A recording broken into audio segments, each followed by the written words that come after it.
21শে ফেব্রুয়ারি আন্তর্জাতিক ভাষা দিবস। 1952 সালের 21শে ফেব্রুয়ারি পাকিস্তানি উর্দু সাম্রাজ্যবাদীরা পূর্ববঙ্গে বাঙালির অধিকার, ভাষাগত অধিকার, জাতি হিসেবে বেঁচে থাকার অধিকার কেড়ে নিচ্ছিল। তার বিরুদ্ধে পূর্ববঙ্গের বাঙালি প্রতিবাদ করেছে, বুকে গুলি খেয়েছে এবং তারপরে তারা ভাষাগত অধিকার ইত্যাদি কেড়ে নিয়ে তারা নিজেরা নিতে পেরেছে এবং তারা তো তাদেরটা বুঝে নিয়েছে। এবার প্রশ্নটা হচ্ছে আমাদের কি হবে? তাদেরকে দেখে আমরা যদি যে আমার ভাইয়ের রক্তে রাঙা উঠছে 21শে ফেব্রুয়ারি এই গানগুলি গাই, তাহলে কি মেট্রো রেলের পরিষেবাটা বাংলায় পাওয়া যাবে? পাওয়া যাবে না তো। আমরা এই দিনটাকে কোনো উদযাপনের দিন হিসেবে দেখি না 21শে ফেব্রুয়ারিকে, বরং এটা শুধু পূর্ববঙ্গের নয়, ইউনেস্কো স্বীকৃত সারা বিশ্বের এটা আন্তর্জাতিক মাতৃভাষা দিবস। তার মানে সারা বিশ্বে যেখানে যেখানে ভূমিপুত্ররা, ভূমিকন্যারা, ভূমি সন্তানরা নিজের মাটিতে নিজের ভাষিক অধিকার পায় না, সেখান থেকে বঞ্চিত হয়, তাদের ভাষিক অধিকার নিয়ে নেওয়া হয় 21শে ফেব্রুয়ারি সকলে। যারা অলরেডি ভাষার অধিকার পেয়ে গেছে তারা 21শে ফেব্রুয়ারি বগল বাজাবে, আর যারা নিজের ভাষার অধিকার পায়নি তারা 21শে ফেব্রুয়ারি লড়াই করবে। স্পষ্ট কথা। তাই জন্য আমরা 21শে ফেব্রুয়ারি এটা যে একটা দিন নয়, এটা যে সর্বক্ষণের লড়াইয়ের একটা বিষয়। তার জন্য বাংলা পক্ষ এই বছর থেকে আমরা বাংলা ভাষা অধিকার সপ্তাহ পালন করছি ক্রমান্বয়ে।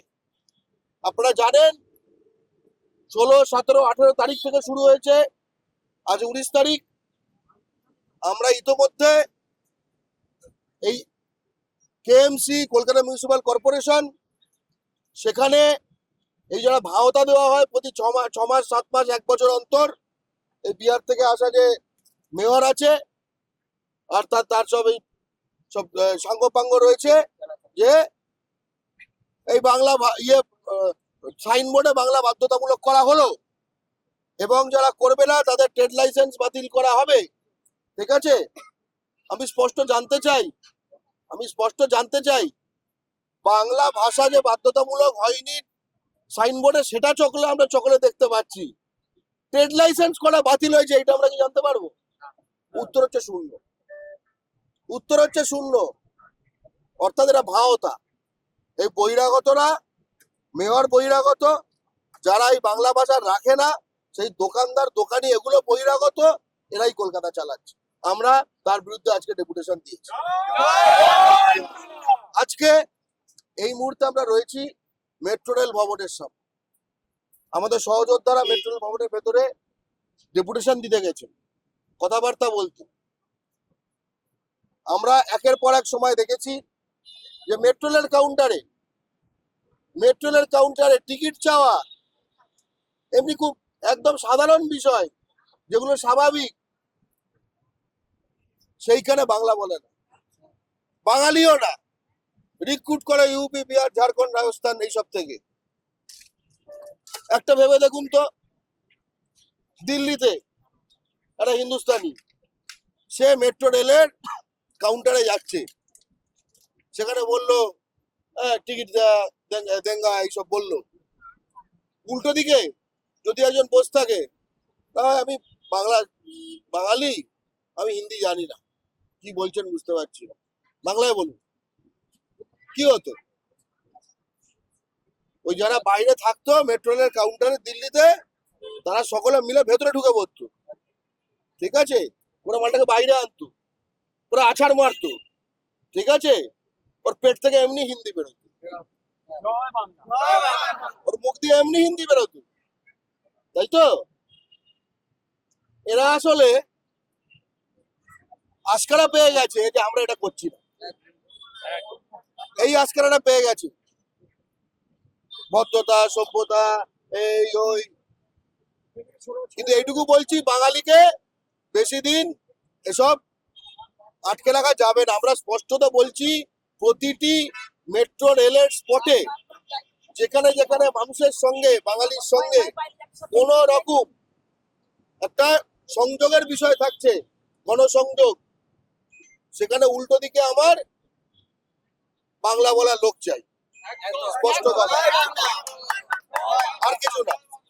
এটা তো হচ্ছে আমার দাবি, কিন্তু বাস্তবতা জেনে নিন এখানে এরা কালে কালে কদ্দূর হয়েছে।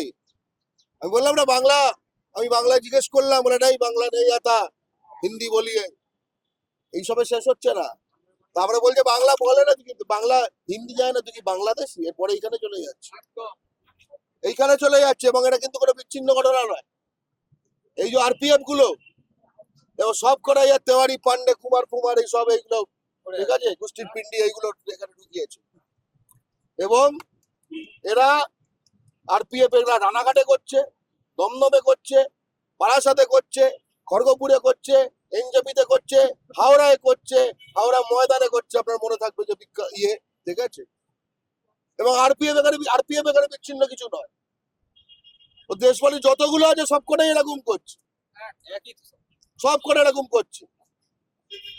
মেট্রো রেলে আপনারা মনে রাখবেন, একটা ভাইরাল ভিডিও হয়েছিল, একটা মেয়ে এই হাওড়ার মল্লিক ফটকে থাকে, মারওয়ারি ফ্যামিলি বোধহয়, ঠিক আছে, বলেছিল, ঠিক আছে, আরে আতা না বাংলাদেশে, এগুলো বলেছিল, এই আতা যে না নেই, আতা বাতা তোর যায় যোগ, ঠিক আছে, বাংলাদেশি বলছিল। এবং এটা মাথায় রাখবে, এটা কিন্তু একটা ফৌজদারি অপরাধ। এবং এটা এমন একটা সময় ঘটনাটা ঘটছে, যে সময় বাঙালিকে, এই সব বাঙালিকে, হিন্দু হোক মুসলমান হোক, আমরা যারা ঘটি, এবং পূর্ববঙ্গ থেকে আসা বাঙাল, হিন্দু, বাঙালি উদ্বাস্তু, সকলকে ভোটাধিকার, নাগরিক অধিকার থেকে একদম কেড়ে লাথি মারার জন্য তার বিরাট একদম দিল্লির নীল নকশাটা ভুল করে টুল করে নয়, ওরা বরং যেভাবে দেখতে চায় যে ভুল করেই পশ্চিমবঙ্গের মধ্যে বাঙালি থাকে, এইটাই নাকি ভুল। এইটা কেরামারা হয়ে গেছে। ইতনা সুন্দর বন্দর হ্যাঁ, সুন্দর সব হ্যাঁ, যেখানে প্রবলেম হয়, যেখানে বাঙালি হয়, এবার এই প্রবলেম কো সলভ করতে হয়, ঠিক আছে। এর আগে আগে কেন রোজ ঘটছে, এবং লজ্জার কথা, রোজ ঘটে ঘটে এমন একটা জিনিস হয়েছে যে আমরা গা সওয়া হয়ে গেছে। যখন একখানা জাতিতে না তার স্বজাতির মানুষের মৃত্যু গা সওয়া হয়ে যায়, সে জাতি বেঁচে আছে কি মরে গেছে এই নিয়ে প্রশ্ন ওঠে, ঠিক আছে। প্রতিদিন এখনো এই রাজ্যে, মূলত বিজেপি শাসিত রাজ্যে, একটা বাঙালিকে পিটিয়ে মেরে দিয়েছে, আর একটা বাঙালি পিটিকে মেরে দিয়েছে। এই কদিন আগে বাংলার আদিবাসী সোরেন সান্ডেম, বাংলার আদিবাসী, মানে সে জবে থেকে এই বাংলায় এই বঙ্কিমচন্দ্র চ্যাটার্জি, শরৎচন্দ্র চ্যাটার্জি, গর্গ চ্যাটার্জি, আমরা 1000 বছর আগে এসছি। আদিবাসী মানে তার 5000 বছর আগে না। এই জবে থেকে বাংলায়, জবে থেকে ভারতে, তখন এই মোদি, গান্ধী, নেহেরু, ঠিক আছে, পতাকা, সংবিধান কিচ্ছুটি ছিল না, তখন থেকে আছে। তাকে বাংলা বলার জন্য ফরেনার বাংলাদেশি বলে আমাদের বাংলার একজন আদিবাসী ভাইকে পিটিয়ে মেরে দিয়েছে। এটা তো একটা ঘটনা নয়, পরের পর পরের পর পরের পর। ফলে আজকে যখন আমরা মেট্রো রেলে বাংলা ভাষায় পরিষেবা চাইছি, ওটা হচ্ছে সেই শীতটা। আমরা ওইটুকু কিন্তু ঘরের মধ্যে, এরা যে আমাদের ওপর অত্যাচার করতে যে প্রাসাদ বানিয়েছে না, সেই প্রাসাদে আমরা যে শীত দিচ্ছি, আমরা এইটুকু কিন্তু ফাঁক নেব না। ওই শীতটা দিয়ে তারপরে সেটাকে আঁচড়ে উচড়ে আমরা এদের প্রাসাদ ধ্বংস করে দেব। প্রাসাদ ধ্বংস করে দেব। তাই আমরা আজকে বাংলা পরিষেবার শীতটা দিয়ে ঢুকছি, এটা শীত, ঠিক আছে। ওদের প্রাসাদ ধ্বংস করে দেওয়া আমাদের লক্ষ্য, গুঁড়ো হয়ে যাবে। জয় বাংলা।